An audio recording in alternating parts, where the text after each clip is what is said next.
Voilà. Donc ensuite, le miel, c'est un produit très sec. 18 degrés, c'est la moyenne. Des fois, on est à 14, 15 degrés. Le romarin, il est souvent, ou la lavande sont souvent beaucoup plus basses en degrés d'hygrométrie. Donc, par cette nature, le miel est hygroscopique. Il va respirer de l'humidité qui est dans l'air. Et on va voir le pourcentage d'eau qui va monter dans le miel. Et donc, pour ça, moi, je travaille en air sec. À peu près, l'hygrométrie de la miellerie est à peu près 50-55 quand on extrait le miel. Voilà. Donc, ma miellerie, je travaille en air sec, j'ai une chambre chaude et j'ai mis des vitres anti-UV sur la miellerie pour pas que les UV abîment le miel à la récolte, à l'extraction. Voilà, ça c'est les précautions que je prends. Ensuite, je vais mettre aussi en pot dès la récolte. Parce que si on met le miel en fût, il va se cristalliser. Et le miel se cristallise, la vitesse maximum de cristallisation, c'est 14 degrés. Vous voyez ? Donc, si on laisse le miel en fût, il va cristalliser, parce qu'on est dans des pays où on a ces 14 degrés. Et en montagne, on les a très très vite. Donc moi, je mets en pot dès la récolte. Ensuite, le miel va être stocké et gardé à l'abri de la lumière à 14 degrés, température constante. Voilà. Et c'est comme ça qu'on va garder donc en vie ces fameuses enzymes. On va garder les vitamines, les protéines, les arômes, et ça nous donne un miel de qualité. Pour l'apithérapie, on a donc la réaction qui est glucose plus eau plus oxygénée, en présence d'enzymes qui nous donnent donc cet acide gluconique et de l'H2O2. Voilà. Ce qu'il faut savoir, c'est que si le miel donc est chauffé, on perd ces enzymes. Et pour l'apithérapie, c'est fondamental. Alors que quand on sait qu'il y a des miels médicaux qui sont chauffés, fondus, pasteurisés, passés au rayon gamma. Ces miels médicaux ne...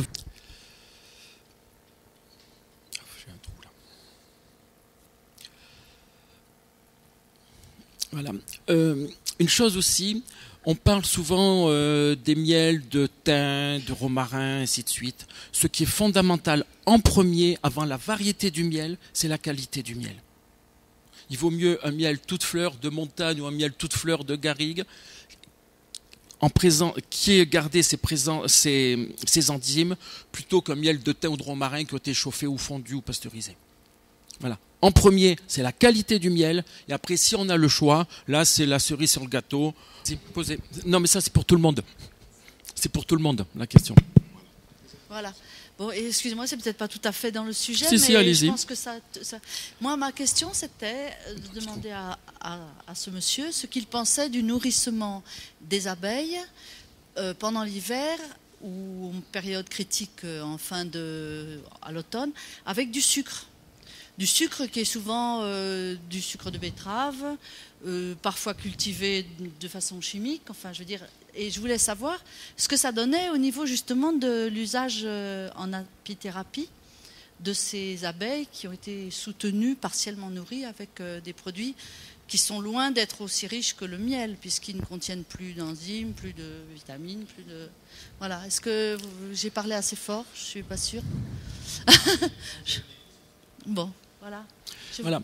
Alors, c'est clair que l'aliment de l'abeille, c'est le miel et le pollen.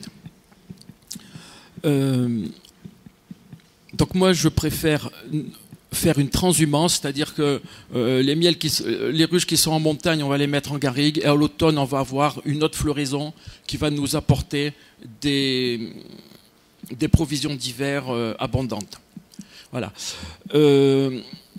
Maintenant, c'est sûr que une apiculture qui est basée sur 80% de nourrissement au sirop, et c'est des fois même pas des sucres, c'est des sucres de synthèse qui proviennent de l'hydrolyse de la cellulose.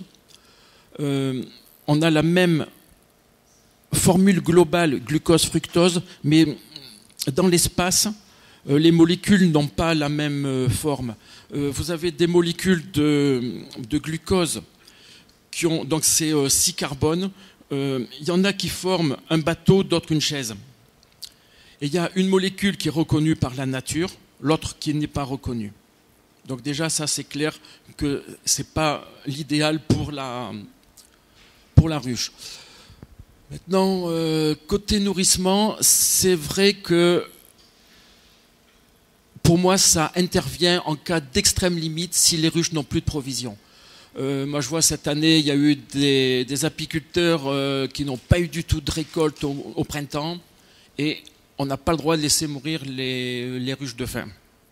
Donc, ils ont nourri avec ce qu'ils avaient, mais il faut être clair, c'est comme donner de la paille à des vaches. On donne ça en période de sécheresse, c'est tout. C'est pas ça qui va faire du lait de qualité.